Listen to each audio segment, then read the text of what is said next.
कल का जहां हमने छोड़ा था उसी से आगे, ठीक है, हम लोग देख रहे हैं। पहले प्राइमरी स्ट्रक्चर वगैरह देखेंगे, फिर हम प्रोटीन डीनेचुरेशन और फोल्डिंग देखेंगे, ठीक है।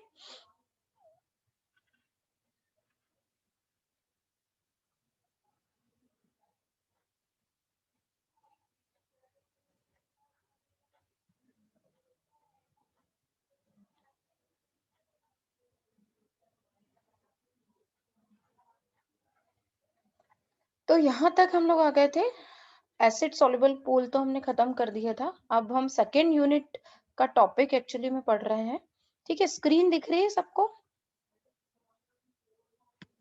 कोई आंसर दो। यस मैम, दिख रही है। ठीक है,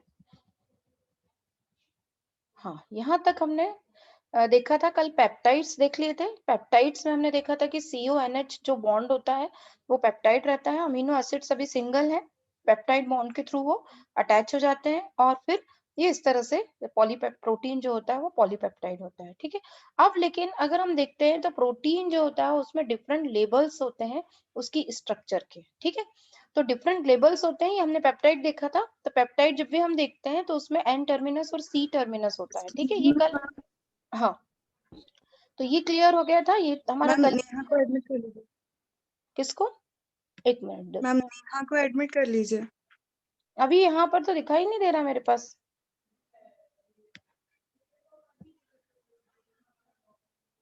यहाँ पर अभी नहीं है, फिर से उसका भेजना, मतलब वो फिर से भेजे तो मुझे दिखाई नहीं दे। अभी पार्टिसिपेंट में अभी मुझे नहीं दिख रही है, उसका रिक्वेस्ट आई नहीं।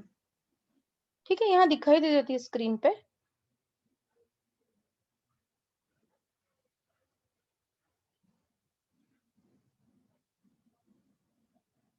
चलो ठीक है, वो लोग वो फिर से भेजेगी, मैं कर लूंगी अभी, ठीक है। तो यहाँ पर हम देख रहे हैं पेप्टाइड बॉन्ड जो है, यहाँ पर CO और NH जो है वो that is the peptide bond.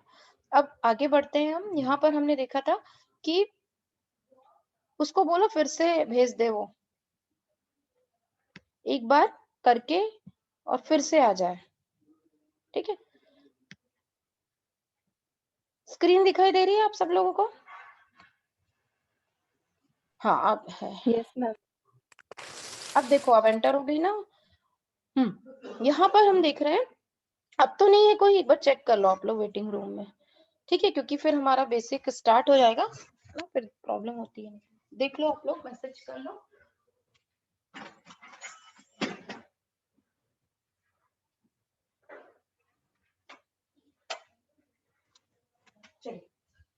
चलो हम स्टार्ट करते हैं। यहाँ तक हमने कल देखा था। आप यहाँ पर ये आपको प्रोटीन की प्राइमरी स्ट्रक्चर दिख रही है। अगर हम प्राइमरी स्ट्रक्चर की बात करते हैं प्रोटीन की, तो प्राइमरी स्ट्रक्चर में ओनली पेप्टाइड बॉन्ड्स यहाँ पर होते हैं। अमीनो एसिड्स जो होते हैं वो पेप्टाइड बॉन्ड से अटैच होते हैं, ठीक है।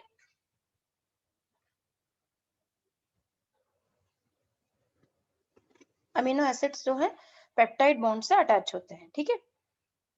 तो अब आगे बढ़ रहे हैं। तो प्राइमरी स्ट्रक्चर, हाँ, डिफरेंट लेबल्स होते हैं प्रोटीन के स्ट्रक्चर के। जैसे जैसे प्रोटीन में बॉन्ड्स बढ़ते जाते हैं, जैसे जैसे बॉन्ड्स बढ़ते जाते हैं, वैसे वैसे प्रोटीन का जो लेबल है, उसकी स्ट्रक्चर का जो लेबल है वो धीरे धीरे आगे बढ़ता जाता है। जैसे आप लोग अपना नर्सरी में पढ़ते हैं, फिर आगे जाते हैं, ठीक है, फिर प्राइमरी में आते हैं, फिर मिडिल में आते हैं, फिर हायर सेकेंडरी, फिर high school, higher secondary, then फिर कॉलेज में ही इसी तरह से प्रोटीन का लेबल चल रहा है। अगर उसमें ओनली अमीनो एसिड्स के बीच में ही अगर सिर्फ पेप्टाइड बॉन्ड है तो हम उसको प्राइमरी स्ट्रक्चर बोलते हैं, ठीक है। तो ये बहुत सिंपल सी चीज है, इसलिए अपन थोड़ा सा इसको आप देखेंगे। बॉन्ड्स की बात करेंगे तो आपको बॉन्ड्स जो है वो क्लियर होते चले जाएंगे। पर कुछ कुछ सिंपल चीजें मैंने इसमें डाली है। जैसे यहाँ पर प्राइमरी प्रोटीन स्ट्रक्चर है, तो यहाँ आप देख रहे हो हमने सर्कल में अमीनो एसिड्स को शो किया था। अमीनो एसिड्स जो है वो जो होते हैं बीच में, आप थ्रेड जो है वो पेप्टाइड बॉन्ड है, और जो ये बीट्स है वो अमीनो एसिड्स है। तो अमीनो एसिड्स और बीट्स में सिर्फ पेप्टाइड बॉन्ड के थ्रू अगर अटैच है तो वो प्राइमरी स्ट्रक्चर बनाती है, ठीक है। तो जो प्राइमरी प्रोटीन स्ट्रक्चर है is the sequence of a chain of amino acids. तो प्राइमरी प्रोटीन स्ट्रक्चर जो होती है वो केवल अमीनो एसिड्स की एक चेन का सीक्वेंस है, sequence of a chain of amino acids. फिर हम आगे बढ़ते हैं, थोड़ा सा और लेवल आगे बढ़ा, और लेवल आगे बढ़ा। अभी तक ओनली पेप्टाइड बॉन्ड थे, प्राइमरी स्ट्रक्चर में। लेकिन अब जो है बॉन्ड्स में पेप्टाइड के अलावा आप कौन से बॉन्ड आ गए, हाइड्रोजन बॉन्ड्स। तो ये अपना लेवल जो है उसने क्या कर लिया, थोड़ा सा हाई लेवल पर आ गया और उसको हमने बोला सेकेंडरी प्रोटीन स्ट्रक्चर। ठीक है, तो सेकेंडरी प्रोटीन स्ट्रक्चर जो होगी उसमें क्या रहेगा, सेकेंडरी प्रोटीन स्ट्रक्चर जो है वो तब होगी occurs when the sequence of amino acids are linked by hydrogen bond। जब अमीनो एसिड्स की सीक्वेंस जो है अब उसमें हाइड्रोजन बॉन्ड्स भी आ गए। ध्यान रखना, अमीनो एसिड तो पेप्टाइड से ही अटैच होंगे, लेकिन वहां पर और भी बॉन्ड आ गए। तो ये क्या है, ये आपको इस तरह की स्ट्रक्चर दिखाई दे रही है, क्योंकि ये बॉन्ड, अगर ये बॉन्ड नहीं होते तो सिंपल होता। ठीक है, तो ये दो तरह की स्ट्रक्चर में सेकेंडरी स्ट्रक्चर होती है, एक अल्फा हेलिक्स होता है, ये देख रहे हैं आप इस तरह से, तो ये जो कॉइलिंग टाइप की आ गई, और दूसरा शीट के फॉर्म में जिसको हम बीटा प्लीटेड शीट बोलते हैं। तो when the protein structure also has the hydrogen bond, peptide तो है ही लेकिन हाइड्रोजन भी आ जाएगा, तो हम उसको बोलते हैं सेकेंडरी प्रोटीन स्ट्रक्चर। ठीक है, तो थोड़ा सा लेवल हाई हो गया। देन फिर हम आते हैं टर्शरी प्रोटीन स्ट्रक्चर। टर्शरी कब होती है, जब अल्फा हेलिक्स और बीटा प्लीटेड शीट जो है वो सेकेंडरी स्ट्रक्चर में है। अब इनमें और ज्यादा बॉन्डिंग आ जाएगी और ज्यादा अट्रैक्शंस आ जाएंगे। हम देखेंगे कि कौन कौन से हैं, हम पहले पढ़ चुके हैं, वंडरवॉल्स अट्रैक्शन होते हैं। ठीक है, हाइड्रोफोबिक बॉन्ड्स होते हैं, तो ये सारे अब इसमें आ जाएंगे। सल्फर बॉन्ड्स होते हैं, सल्फर जो होता है, क्योंकि कुछ अमीनो एसिड्स में सल्फर भी रहता है। ठीक है, तो इस तरह के जब बॉन्ड जब बढ़ते हैं, जब और अट्रैक्शंस आ जाते हैं बिटवीन अल्फा हेलिक्स और बीटा प्लीटेड शीट, तो यहाँ पर ये जो होता है, यहाँ आपको प्लीटेड शीट दिख रही है, ये अल्फा हेलिक्स है। तो ये एक तरह से फोल्डिंग एक्वायर करता है। अभी हम फोल्डिंग पे भी आएंगे, डीनेचुरेशन पर भी आएंगे। तो ये और ज्यादा फोल्डिंग इसमें बढ़ गई, और फोल्डिंग बढ़ गई। Why? Because the more attractions, because the certain attractions, certain forces such as the van der Waals forces occurs. So the level of the secondary structure is converted into tertiary structure. यहाँ पर हमको ध्यान देने वाली बात है कि tertiary structure जो होती है वो वहीं पर प्रोटीन फोल्ड के फॉर्म में आ जाता है, प्रोटीन फोल्डिंग होती है, और ये प्रोटीन के फंक्शन के लिए इंपॉर्टेंट होती है। प्रोटीन फंक्शनल टर्शरी स्ट्रक्चर में ही होता है। ठीक है, फिर आते हैं क्वाटरनरी स्ट्रक्चर। ये जो होता है, जरूरी नहीं है प्रोटीन के फंक्शन के लिए, इट इज नॉट इम्पोर्टेंट। हाँ, प्रोटीन आगे कॉम्प्लेक्स स्ट्रक्चर में कन्वर्ट होकर क्वाटरनरी स्ट्रक्चर बनाता है। तो क्वाटरनरी प्रोटीन स्ट्रक्चर जो है वो जब more than one amino acid chain से बना होता है तो हम उसको क्वाटरनरी प्रोटीन स्ट्रक्चर बोलते हैं। ठीक है, जैसे आप हीमोग्लोबिन पढ़ते हैं, तो हीमोग्लोबिन जो होता है, नॉर्मल हीमोग्लोबिन के बहुत सारे टाइप होते हैं, लेकिन जो नॉर्मल हीमोग्लोबिन है, ए जो है, उसमें 2 अल्फा चेन होती है, 2 बीटा चेन होती है। तो जब इस तरह से ये जब एक से ज्यादा इसमें अमीनो एसिड चेन हो जाती हैं, तो हम फिर उसको बोलते हैं कि it acquires the quaternary structure. ठीक है, तो ये डिफरेंट लेवल्स हैं। इसी पे हम अभी और फोकस कर रहे हैं कौन से अट्रैक्शन है, लेकिन अभी एक आपको आउटलाइन बता रहे हैं। पहले प्राइमरी स्ट्रक्चर जो है, प्राइमरी स्ट्रक्चर में only amino acids peptide bond से अटैच है। सेकेंडरी स्ट्रक्चर की बात करेंगे तो थोड़ा सा लेवल हाई हो गया। अब यहाँ पर हाइड्रोजन बॉन्ड्स आ गए, इसीलिए यहाँ पर जो स्ट्रक्चर है, प्राइमरी स्ट्रक्चर जो है वो या तो अल्फा हेलिक्स के फॉर्म में रहती है या बीटा प्लेटेड शीट के फॉर्म में होती है। तो ये दोनों सेकेंडरी स्ट्रक्चर हो गए। अब ज्यादा इसमें अट्रैक्शंस आ गए, और ज्यादा अट्रैक्शंस आने पर ये कन्वर्ट हो जाता है किसमें, टर्शरी स्ट्रक्चर में। यहाँ tertiary structure is very important because protein becomes functional at this stage. Protein जो होता है अपना फंक्शनल प्रोटीन जो होता है टर्शरी स्ट्रक्चर एक्वायर करने पर ही बनता है। तो यहाँ पर आप देख रहे हैं कुछ अट्रैक्शंस आ गए वहां पर, और इसने टर्शरी स्ट्रक्चर एक्वायर कर लिए। देन फिर हम आते हैं क्वाटरनरी स्ट्रक्चर में। तो क्वाटरनरी स्ट्रक्चर जिसमें एक से ज्यादा अमीनो एसिड चेन होती है उसको हम क्वाटरनरी प्रोटीन स्ट्रक्चर बोलते हैं। तो ये डिफरेंट टाइप के लेबल्स हैं जो इसके आउटलाइन है। ठीक है, जैसे क्वाटरनरी स्ट्रक्चर का आप एग्जांपल दे सकते हैं कि हीमोग्लोबिन जो है, यहाँ पर सबको स्क्रीन दिख रही है ना, यहाँ पर हम थोड़ा सा इसको वो कर देते हैं जिससे ये एक साथ आ जाए। यहाँ पर आप देख रहे हो, अगेन हमने प्राइमरी स्ट्रक्चर को हर तरीके से आपको समझाने की कोशिश की है। Primary structure sequence of amino acids की सीक्वेंस होती है ओनली, और अमीनो एसिड्स जो है ये आपको डैश दिया हुआ है, ये आपस में अटैच है पेप्टाइड बॉन्ड से। तो यहाँ 3 लेटर कोड जो है वो अमीनो एसिड्स के अप्लाई किया गया है। जैसे LYS मतलब लाइसिन, THR मतलब थ्रियोनिन, है ना, TYR ट्रिप्टोफेन, PHE फिनाइलएलिनिन, इस तरह से आपस में अटैच है। तो हम 3 लेटर कोड को ही ज्यादा रखते हैं। 1 लेटर कोड से भी आप उसको यहाँ पर शो करके बताया हुआ है आपको, लेकिन अब हमको ध्यान कौन सा रखना है, 3 लेटर कोड। तो प्राइमरी स्ट्रक्चर मतलब sequence of amino acids. Secondary structure आप देख रहे हो 2 फॉर्म में रहती है, अल्फा हेलिक्स और बीटा शीट्स या बीटा स्ट्रैंड। ठीक है। तो उसके बाद टर्शरी स्ट्रक्चर मतलब इसमें फोल्डिंग आ जाएगी, folding helices and stranded to domain, ये आपको डोमेन के फॉर्म में दिखाई दे रहा है वहां पर इस तरह, इसलिए कुछ कुछ चीजें आपको हर फिगर में एक्स्ट्रा मिलेंगी। तो यहाँ पर fold helix and strands into domain, अब ये डोमेन में कन्वर्ट होगा, फोल्ड जो होगा हेलिक्स और स्ट्रैंड्स किसमें कन्वर्ट हो जाते हैं, डोमेन में। क्वाटरनरी स्ट्रक्चर बायोलॉजिकल यूनिट है, फंक्शनल असेंबलीज ऑफ चेन्स। हम हर, मान लो क्वाटरनरी जैसे हीमोग्लोबिन है, हीमोग्लोबिन जो है उसमें 2 अल्फा चेन और 2 बीटा चेन है, तो आपको उसको 4 से बताना पड़ेगा, ठीक है। तो यहाँ पर हर जो इसकी सब यूनिट है आपको दिख रही है कलर्स में, तो यहाँ पर आपको जो यूनिट्स दिखाई दे रही है वो 3 दिखाई दे रही है। तो यहाँ पर ये डिपेंड करता है क्वाटरनरी स्ट्रक्चर का, मतलब ये नहीं है कि उसमें 4 यूनिट होंगी, क्वाटरनरी का मतलब है कि अब ये जो है इसकी हर स्ट्रक्चर जो है वो यूनिट्स में, हर जो उसका चेन है ना फंक्शन, वो सब यूनिट्स कहलाती है, ठीक है। तो ये लेबल है, tertiary structure then quaternary structure. तो ये इतने 4 लेबल्स में प्रोटीन रहता है, primary structure, secondary structure, tertiary structure और क्वाटरनरी स्ट्रक्चर, ठीक है। अगेन हम फिर से आते हैं इसमें, थोड़ा सा ध्यान मुझे बताना कि वर्डिंग भी आपको क्लियर होना चाहिए, है ना। हाँ, यहाँ पर हम आ जाएंगे, ये आपको हर तरीके से समझाने की कोशिश की गई है कि कहाँ कहाँ क्या है। या प्राइमरी स्ट्रक्चर फिर से आपको अगर अमीनो एसिड्स आता है, पेप्टाइड आता है, तो हमको इस फॉर्म में शो करना पड़ेगा। यहाँ पर ये अमीनो एसिड्स है 1, ये सेकेंड अमीनो एसिड्स है, तो ये किस बॉन्ड से अटैच है, CONH बॉन्ड से, ठीक है। तो प्राइमरी स्ट्रक्चर जो है प्रोटीन की, उसमें सीक्वेंस ऑफ अमीनो एसिड्स जो पेप्टाइड बॉन्ड से अटैच होते हैं और वो एक पॉलीपेप्टाइड बना देते हैं। सेकेंडरी स्ट्रक्चर आप देख रहे हो कि यहाँ पर आप देख रहे हो कि ये ऐसे अल्फा हेलिक्स के फॉर्म में कन्वर्ट हो गई और यहाँ पर बॉन्ड्स और बढ़ गए, बॉन्ड्स कौन से बढ़ गए, हाइड्रोजन बॉन्ड्स। तो local region of the resulting polypeptide can then be coiled into, तो जो रीजंस हैं उसके प्राइमरी स्ट्रक्चर वाले अब वो कॉइल हो गए हैं और किस में कन्वर्ट हो गए, अल्फा हेलिक्स में। अल्फा हेलिक्स जो है एक टाइप है सेकेंडरी स्ट्रक्चर का, 2 फॉर्म में रह सकते हैं, या तो शीट के फॉर्म में या हेलिक्स के फॉर्म में। यहाँ पर ये हेलिक्स के फॉर्म में है और इनमें पेप्टाइड के अलावा कौन से बॉन्ड बढ़ गए हैं, हाइड्रोजन, इसीलिए ये क्या है, कॉइल इसने एक्वायर कर लिया।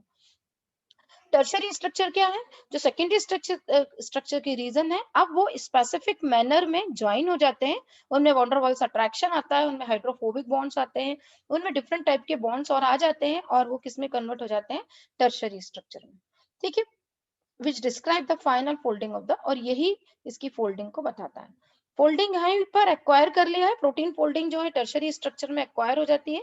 और क्वाटरनरी स्ट्रक्चर जो होता है उसमें मल्टीमेरिक प्रोटीन यहाँ पर आपको दिखाई दे रहा है कि किस तरह से जो क्वाटरनरी स्ट्रक्चर है, जो मल्टीमेरिक प्रोटीन है, the quaternary structure describe the association of 2 और मोर पॉलीपेप्टाइड, 2 या 2 से ज्यादा, 2 से कम नहीं होना चाहिए, 2 या 2 से ज्यादा पॉलीपेप्टाइड आपस में इंटरैक्ट करते हैं और वो फाइनल जो होते हैं प्रोटीन को बनाते हैं।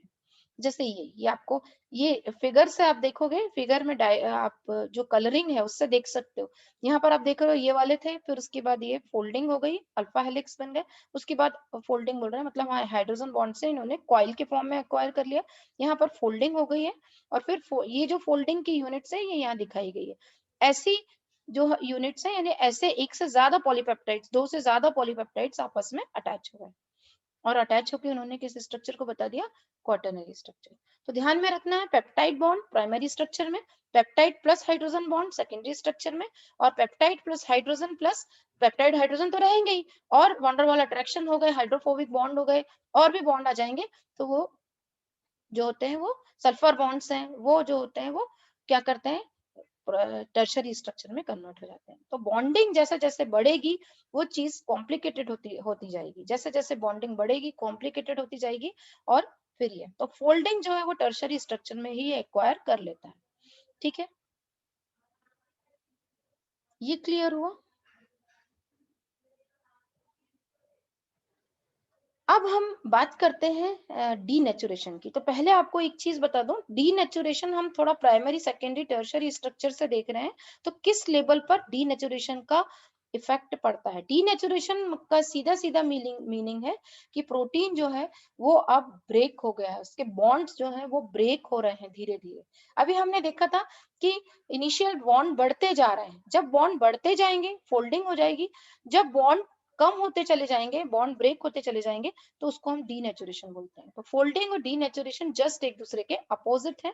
फोल्डिंग बढ़ती जाएगी, फोल्डिंग टर्शरी स्ट्रक्चर में फोल्डिंग हो जाती है प्रोटीन की, और जैसे जैसे बॉन्ड बढ़ते जाते हैं, प्रोटीन फोल्डिंग की जब भी हम बात करते हैं तो टर्शरी स्ट्रक्चर में फोल्डिंग वो एक्वायर कर चुका होता है, और टर्शरी स्ट्रक्चर में जो फोल्डिंग वाला प्रोटीन है उसी की सब यूनिट्स जो है वो आगे बढ़ के सब यूनिट्स आपस में अटैच होकर क्या बना रही है, क्वाटरनरी स्ट्रक्चर। तो यहाँ पर आपको देखना है कि क्वाटरनरी स्ट्रक्चर डीनेचुरेशन क्या हुआ। हाँ, इन क्वाटरनरी स्ट्रक्चर डीनेचुरेशन प्रोटीन सब यूनिट्स आर डिसोसिएटेड।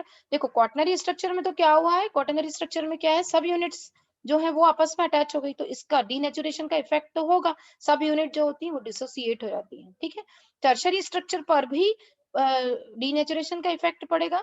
यहाँ पर क्या होगा, जो बॉन्ड बने हुए हैं, कोवैलेंट इंटरेक्शंस वगैरह जो आगे आ गई हैं वो अब डिसरप्ट हो जाएंगी।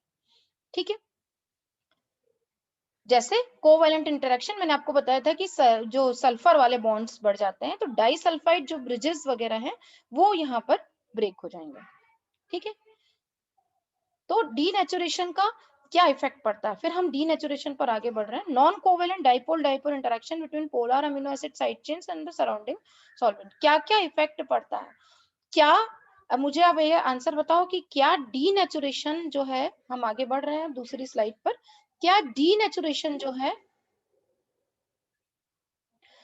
क्या डीनेचुरेशन का इफेक्ट जो है वो किस किस कौन सी लेवल पर पड़ता है, कौन बता रहा है, मुझे आंसर दो।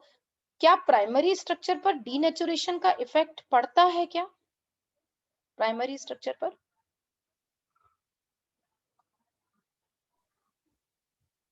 शायद नहीं। हाँ, नहीं पड़ता। क्यों? क्योंकि प्राइमरी स्ट्रक्चर जो होती है उसमें तो ओनली अमीनो एसिड्स जो है वही पेप्टाइड बॉन्ड से अटैच है। ठीक है, तो डीनेचुरेशन वो तो ऑलरेडी प्राइमरी लेवल पर ही है ना, तो डीनेचुरेशन मतलब वो जितनी फोल्डिंग है उसको ब्रेक करते जाएगा, है ना। तो कभी कभी क्वेश्चंस आपको घुमा फिरा के भी दे सकते हैं। तो यहाँ पर आपको डीनेचुरेशन जो होता है वो बताया हुआ है, अपन इस फिगर पे बाद में आएंगे। डीनेचुरेशन बहुत सारे उससे होता है ना। पहले हम आते हैं यहाँ पर। मैम अगर हाँ एक्सक्यूज मी मैम, हाँ हाँ बोलो। मैम अगर हम मतलब प्राइमरी सेकेंडरी और टर्चरी तीनों प्रोटीन स्ट्रक्चर्स में देखें तो मतलब पेप्टाइड बॉन्ड होता है, हाइड्रोजन बॉन्ड होता है और सल्फर बॉन्ड भी कहीं कहीं किसी किसी प्रोटीन में होता है। तो टर्शरी इन में तीनों में अगर हाँ स्ट्रेंथ वाइज अगर देखेंगे तो हाँ, कौन सा बॉन्ड सबसे ज्यादा स्ट्रॉन्गेस्ट माना जाएगा? देखो हमने अभी असल में क्या होता है कि बॉन्ड जो है वो केमिस्ट्री और बायो में अलग अलग है ना। केमिस्ट्री और बायो में बॉन्ड जो है वो अलग है। जैसे आप केमिस्ट्री में जिन बॉन्ड को स्ट्रॉन्ग मानते हो वहां हम यहाँ पर उन बॉन्ड्स को वीक मानते हैं। जैसे अगर आप बात कर रहे हो, आप स्ट्रॉन्ग की बात कर रहे हो, तो देखो डीनेचुरेशन जो हो रहा है उसमें सबसे पहले सल्फर वॉन्डरवॉल अट्रैक्शन इन्हीं पर तो इफेक्ट पड़ रहा है, मतलब ये बॉन्ड जो है वो वीक है तभी तो ये ब्रेक हो रहे हैं, है ना। और जो पेप्टाइड बॉन्ड है सबसे वो तो पहले ब्रेक स्ट्रॉन्ग हो रहा बॉन्ड है। है। हाँ, पेप्टाइड बॉन्ड तो स्ट्रॉन्ग बॉन्ड है, अमीनो एसिड्स आपस में उसमें अटैच है, कंडेंसेशन रिएक्शन हो रही है, तो इनके कंपेयर में वो स्ट्रॉन्ग है, तभी तो प्राइमरी स्ट्रक्चर पर डीनेचुरेशन इफेक्ट नहीं डालता। समझ गए? ठीक है, यस मैम, यस तो, मैम। तो अब हम यहाँ देखते हैं क्योंकि क्या है वो धीरे धीरे आगे बढ़ के फोल्डिंग एक्वायर कर रहा है, तो सबसे पहले फोल्डिंग जिससे बनी है वो उसको ब्रेक करता है, तो इसका मतलब उन पे ज्यादा इफेक्ट डालता है। जैसे आपके जो होता है, जैसे मान लो कि कोई भी आपका जो घर है उस घर में अगर कोई भी बाहरी व्यक्ति आएगा, बाहर का कोई आएगा, तो सबसे पहले आपके बेडरूम में तो नहीं घुस जाएगा, सबसे पहले आपके हॉल में ही आएगा। क्यों आएगा? आपका जो ड्राइंग रूम है वहीं आएगा, क्योंकि कैसे आएगा, उड़ के थोड़ी ना पहुंचेगा, है ना। तो सबसे पहले क्या होता है कि जैसे इसी तरह से क्या हो रहा है कि प्रोटीन ने अपने आप को एक तो प्रोटेक्ट भी करके रखा है अंदर। प्राइमरी स्ट्रक्चर जो है सबसे इनिशियल है, वो पहले बंदी है, आप बॉन्ड धीरे धीरे आके जुड़ रहे हैं, है ना। तो सल्फर बॉन्ड है, तो सल्फर बॉन्ड तो क्या अमीनो, तो ये भी एक कारण है कि क्यों वो प्रोटीन बाहर वाले उस पर अटैक करता है सबसे पहले, क्योंकि कोई भी चीज होगी तो वो बाहरी आउटर सरफेस पर ही अटैक करने की कोशिश करेगी। ठीक है, और अंदर तक आते आते वो तब तक उसको तोड़ चुका होता है, अब उससे ज्यादा क्या तोड़ेगा, और वो स्ट्रॉन्ग भी है पेप्टाइड बॉन्ड, ये भी है, तो बहुत सारी चीजें भी हैं इसमें।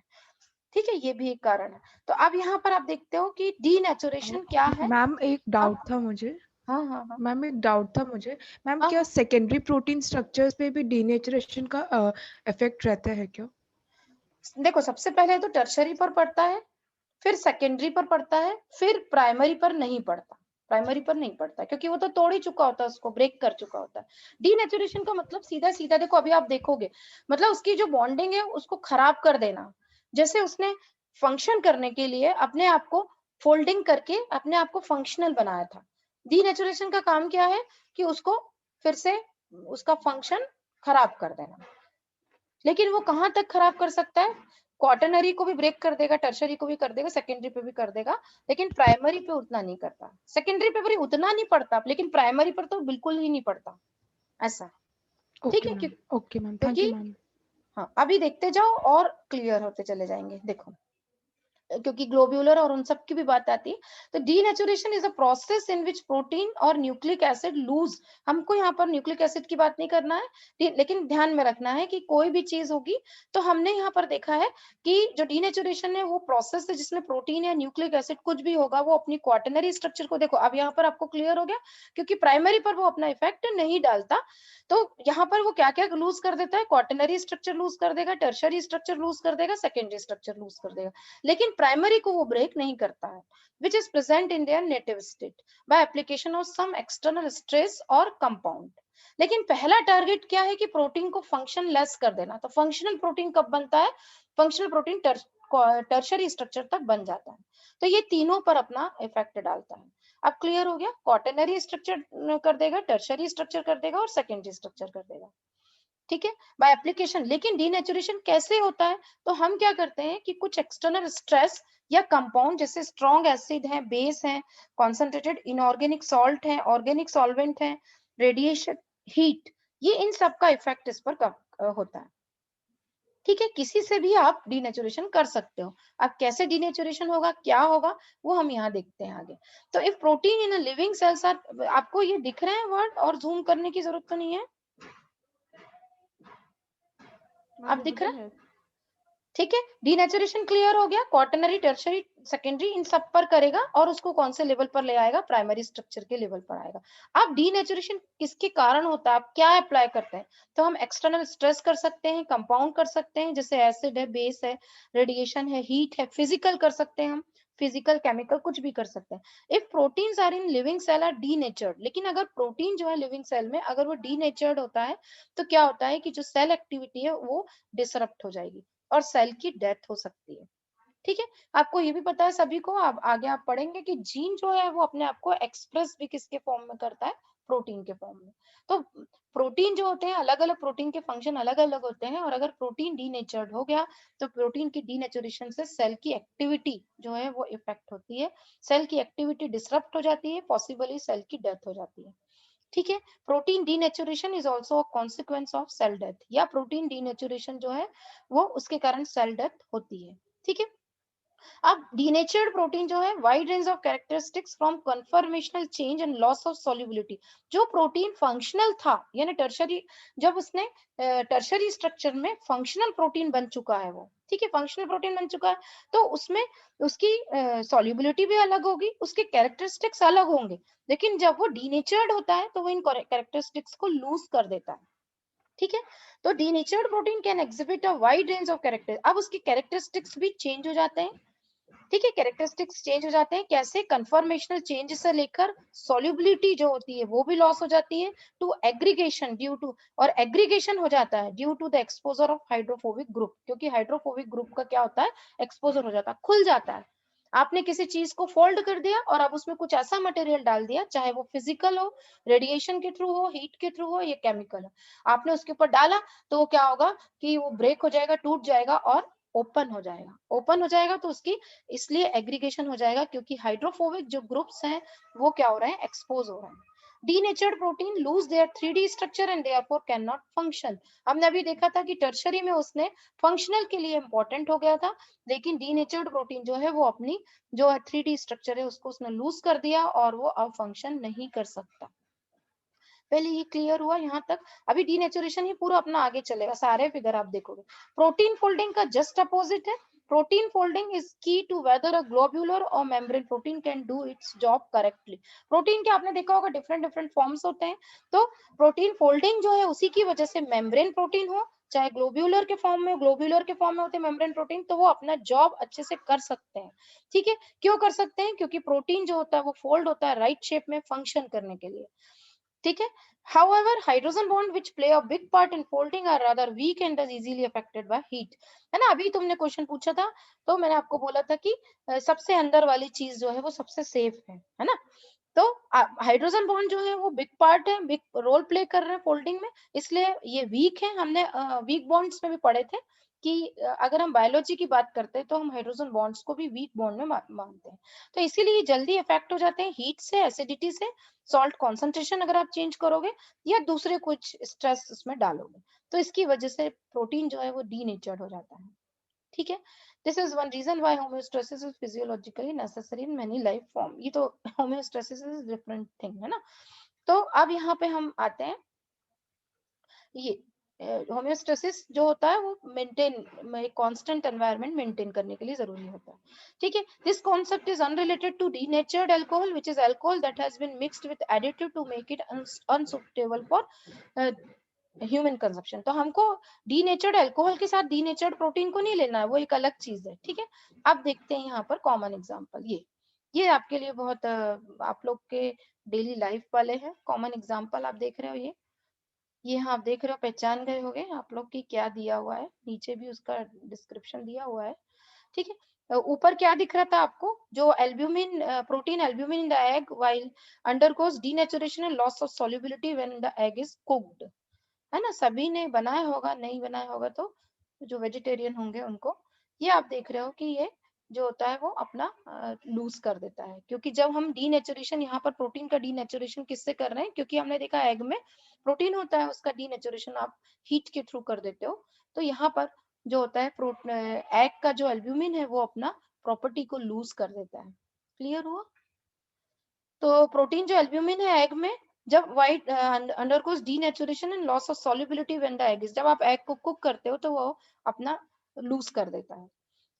ठीक है, पेपर क्लिप्स दिखाई दे रही थी नीचे ये, और फिर देखो आपको किस तरह से दिख रही है। ये क्लियर हुआ? ये बहुत ही कॉमन एग्जांपल आपको दिए हुए हैं। किसी भी चीज को आप डीनेचर्ड करोगे अगर हीट से तो वो अपनी प्रॉपर्टी को लूज कर देंगे। ये इस तरह की शेप में थी, अब इनकी शेप ऐसी हो गई। ये जो एग को डीनेचर कर दिया तो ये बनाया होगा कुछ लोगों ने, है ना। ठीक है, तो ये तो कॉमन एग्जांपल है, हमको अब अपने उसमें आना है। तो ये आपको एक बताया हुआ है कि when food is cooked some of its protein become denatured. इसीलिए आपको बोलते हैं ओवर कुक मत करो किसी चीज को। ओवर कुक करने से उसके नॉर्मल जो है जो न्यूट्रिशनल वो है कंपोनेंट वो लूज हो जाते हैं। तो जब फूड को कुक करते हैं तो भी उसके कुछ प्रोटीन जो होते हैं, कुछ प्रोटीन जो है वो डीनेचर्ड हो जाते हैं। ठीक है, यही कारण है, दिस इज यही है कि बॉइल्ड एग जो है become hard and cooked meet becomes firm. ये जो चेंज होते हैं ना उसी की वजह से। ठीक है, तो यहाँ पर तो एक कॉमन एग्जांपल दिया है यहाँ हमको, लेकिन अब देखना है। तो लेकिन एग व्हाइट का एक बहुत कॉमन एग्जांपल है, इससे आपको चीजें बहुत क्लियर हो जाती हैं। ठीक है, तो क्लासिक एग्जांपल जो है denaturing in protein comes from egg white which are typically largely egg albumin in water.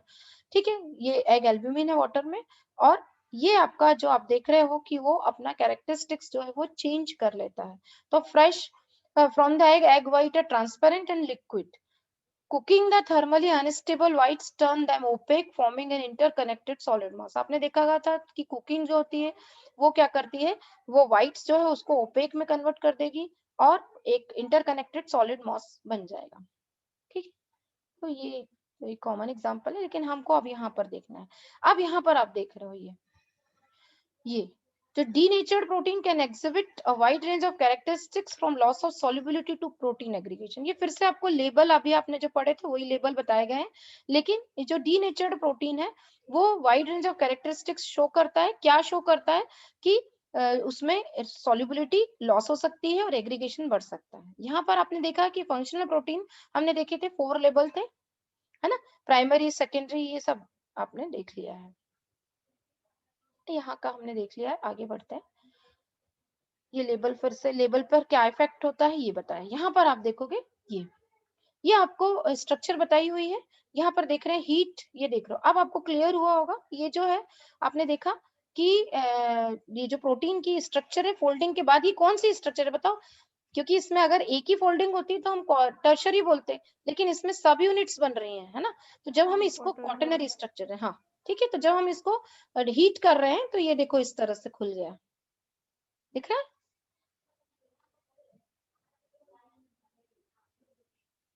ठीक है, तो ये फिजिकल हम यूज कर रहे हैं। तो प्रोसेस ऑफ डीनेचुरेशन जो होता है फंक्शनल, यहाँ पर आपको जो डायग्राम दिखाया गया है, यहाँ पर फंक्शनल प्रोटीन्स जो है वो क्वाटरनरी स्ट्रक्चर शो कर रहा है, लेकिन जब इसमें हीट अप्लाई की गई है तो इसने क्या करा है, इसका जो इंटरा मॉलिक्यूलर बॉन्ड्स जो है प्रोटीन के, वो ब्रेक हो गए हैं और अनफोल्डिंग हो गई है पॉलीपेप्टाइड की। है इस तरह की स्ट्रक्चर दिखा, ये डायग्राम आपको बनाना है डीनेचुरेशन ऑफ प्रोटीन में। ठीक है, ये बना सकते हो, यूनिट्स को आप अलग अलग शो कर सकते हो और फिर उसको हीट से उसका इफेक्ट दिखा सकते हो। तो अब क्लियर हुआ? यहाँ पे एग वगैरह का तो आपको समझाने के लिए है, उसको बनाना नहीं है, आपको ये वाला बनाना है डीनेचुरेशन ऑफ प्रोटीन। ठीक है, अब हम देखते हैं कि ये आपको पढ़ा ही हुआ है सब, इसको बताने की जरूरत नहीं है। यहाँ पर हम देखते हैं कि एक्चुअली में प्रोटीन जो होते हैं पॉलीपेप्टाइड, ये पॉलीमर होते हैं अमीनो एसिड्स के, है ना। प्रोटीन कैसे बनते हैं, मैंने आपको बताया कि जीन एक्सप्रेशन जो होता है, जीन अपने आप को एक्सप्रेस प्रोटीन के फॉर्म में ही करता है, फिर डिफरेंट डिफरेंट बॉन्ड्स होते हैं और प्रोटीन फोल्डिंग एक्वायर करता है ना। ये हम पढ़ चुके हैं, इसको हम आगे बढ़ते हैं। हाँ, अब डीनेचुरेशन जो है occur at level of protein structure. जैसे अगर क्वाटरनरी स्ट्रक्चर है तो प्रोटीन सब यूनिट डिसोसिएट हो जाएगी। टर्शरी स्ट्रक्चर, अब यहाँ पे आपको बॉन्डिंग भी आ जाएगी कि कौन कौन से बॉन्डिंग थे, किस किस पर इफेक्ट करता है। तो टर्शरी स्ट्रक्चर में हमने बहुत सारे बॉन्ड की बात करी थी, मैंने कहा था कि प्राइमरी में ओनली पेप्टाइड है, सेकेंडरी में पेप्टाइड प्लस हाइड्रोजन है, टर्शरी में और बॉन्ड बढ़ जाते हैं। तो अब ये किस किस पे क्या इफेक्ट डालता है, तो अगर कोवेलेंट इंटरेक्शन है between amino acid side chains, covalent interaction मतलब अमीनो एसिड की साइड चेन, जैसे सल्फर और सल्फर आपस में अटैच हो गए। हमने देखा था कि अमीनो एसिड्स में सल्फर भी होते हैं, जैसे सिस्टीन वगैरह होता है उनमें सल्फर होते हैं। तो सल्फर और सल्फर वाले अमीनो एसिड्स जो होते हैं वो डाइसल्फाइड ब्रिजेस के फॉर्म में अटैच हो जाते हैं, तो उन पर इफेक्ट डालता है। Non covalent dipole dipole interaction, dipole dipole मतलब जहां पॉजिटिव निगेटिव के बीच में इंटरेक्शंस होती है, तो polar amino acid side chains और उनके बीच में उन पर भी डालेगा। वंडरवॉल अट्रैक्शन हमने देखा था, इंटरेक्शंस होती हैं। वंडरवॉल इंटरेक्शन जब आपको वीक बॉन्ड बताए थे तब हमने वंडरवॉल इंटरेक्शंस भी बताई थी कि उसमें एक पर्टिकुलर डिस्टेंस होता है और एक अट्रैक्शन बनने लगता है एटम्स के बीच में, तो उसको हम वंडरवॉल्स इंटरेक्शंस बोलते हैं, तो उन पर भी इफेक्ट डालता है। ठीक है, सेकेंडरी स्ट्रक्चर जो है, सेकेंडरी स्ट्रक्चर में डीनेचुरेशन जो प्रोटीन जो है वो सारा रेगुलर रिपीटिंग पैटर्न जो है, जैसे अल्फा हेलिक्स और बीटा प्लेटेड शीट में बन रहा था, तो वो अब ये लूज कर देगा। ठीक है, और पेप्टाइड बॉन्ड जो है वो डिसरप्ट यहाँ पर नहीं होंगे। तो अब क्लियर हो गया? ठीक है, प्राइमरी लेवल पर ये काम नहीं करेगा। ठीक है, अब हम यहाँ पर आते हैं कि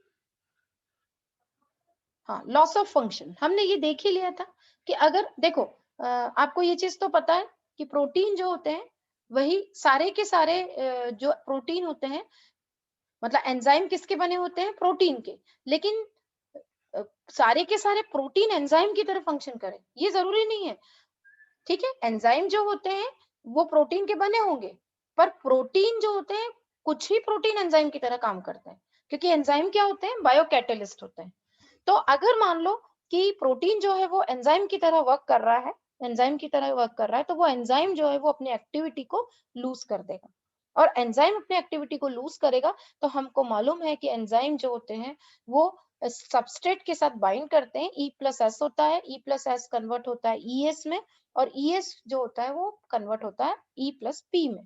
तो अब क्या होगा, एंजाइम के पास साइट होती है, एक्टिव साइट होती है, जिससे ये सबस्ट्रेट को ज्वाइन कर लेता है। ठीक है, तो अब लेकिन अगर मान लो डीनेचुरेशन हो गया तो एंजाइम जो है अपनी एक्टिविटी को लूज कर देगा, और वो जो सबस्ट्रेट को बाइंड कर रहा था अब उसको बाइंड नहीं करेगा।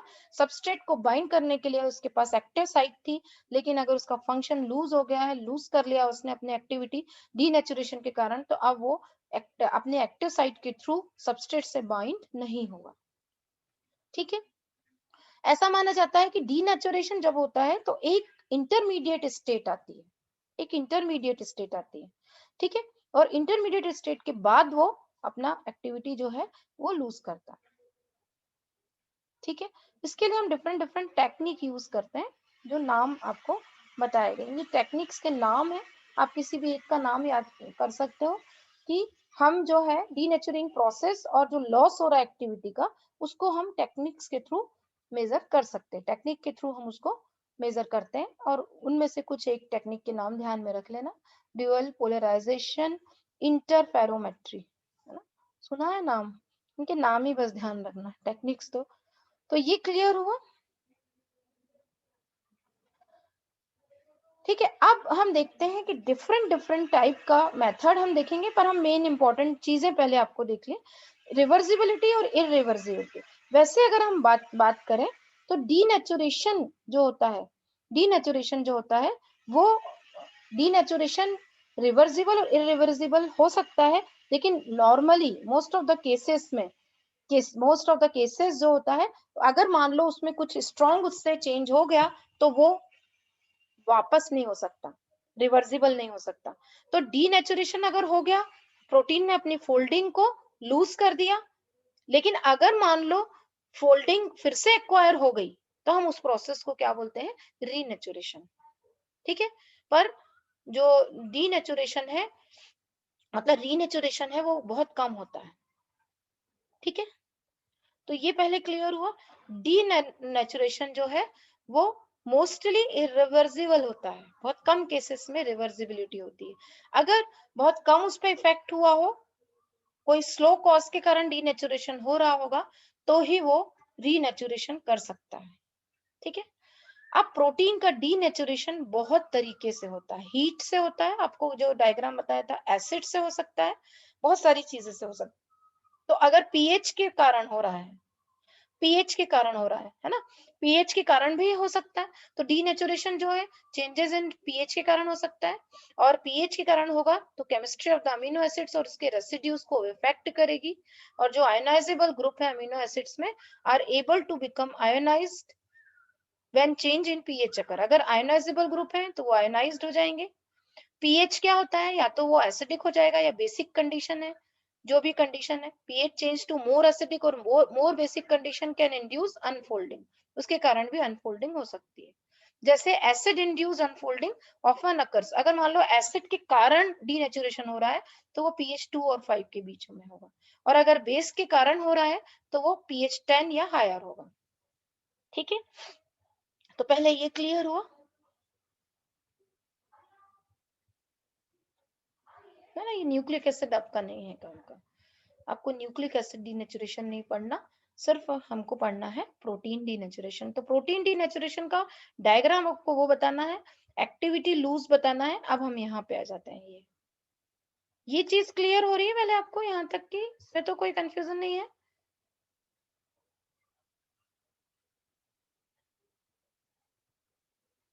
देखो यहाँ पर आप देख रहे हो, लास्ट हम देख लेते हैं डीनेचुरेशन, यहाँ पर आप देख रहे हो कि रेट ऑफ रिएक्शन बताई गई, टेम्परेचर बताया गया, ठीक है। यहाँ आप देख रहे हो पहले वाले फिगर में देखना कि टेम्परेचर इंक्रीजेस एक्टिविटी, यहाँ पर टेम्परेचर जो है बढ़ रहा है तो एक्टिविटी जो है वो इंक्रीज हो रही है, एंजाइम के लिए एक्चुअली। लेकिन अब क्या होगा, दिख रहा है सबको, टेम्परेचर यहाँ पर एक्टिविटी को इंक्रीज कर रहा है, लेकिन डीनेचुरेशन अगर होगा तो डीनेचुरेशन जो है वो एक्टिविटी को डिक्रीज कर देता है, ठीक है। डीनेचुरेशन जो है वो एक्टिविटी को डिक्रीज कर रहा है। तो यहाँ पर इफेक्ट बताया हुआ है टेम्परेचर का एंजाइम एक्टिविटी पर। अगर वो प्रोटीन किसकी तरह फंक्शन कर रहा है, एंजाइम की तरह फंक्शन कर रहा है। अगर हम टेम्परेचर को इंक्रीज कर रहे हैं, रेट ऑफ रिएक्शन इंक्रीज हो रही है, ठीक है। फिर उसके बाद लेकिन हमने जब देखा डीनेचुरेशन है, तो डीनेचुरेशन जो है वो एक्टिविटी को डिक्रीज कर रहा है, यहाँ पर ये दिख रहा है, टेम्परेचर एक्टिविटी को इंक्रीज कर रहा है, पर अगर डीनेचुरेशन है तो वो उसको डिक्रीज कर रहा है, ठीक है। ये क्लियर हुआ। तो डीनेचुरेशन क्लियर हुआ किस लेवल पर काम कर रहा है, कौन से बॉन्ड पर इफेक्ट करता है। अब बताओ मुझे प्राइमरी स्ट्रक्चर पर वो क्यों अपना इफेक्ट